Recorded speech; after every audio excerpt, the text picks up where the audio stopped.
ရောက်နေတဲ့နေရာကဂါနီ temple လို့ခေါ်တယ်ဆိုတော့ကျွန်တော်တို့ဝင်ကြီးက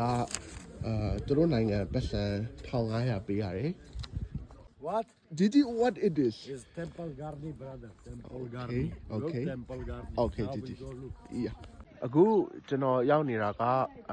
ဂါနီ temple လို့ခေါ်တယ် UNESCO အမွေအနှစ်စရင်းဝင်တဲ့တော်တော်လေးရှေးကြတဲ့temple တစ်ခုပေါ့နော်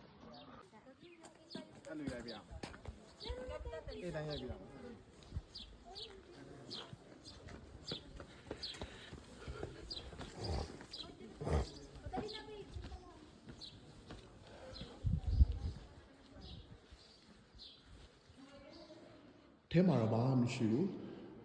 ဒါပေမဲ့သူတို့ကတော့နှစ်ကိုထောင်နဲ့ချီပြီးရှိတဲ့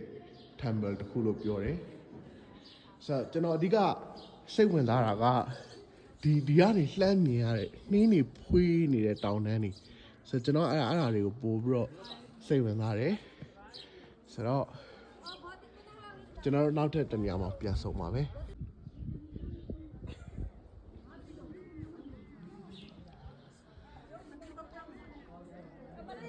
1, 2, Joe, how old are you?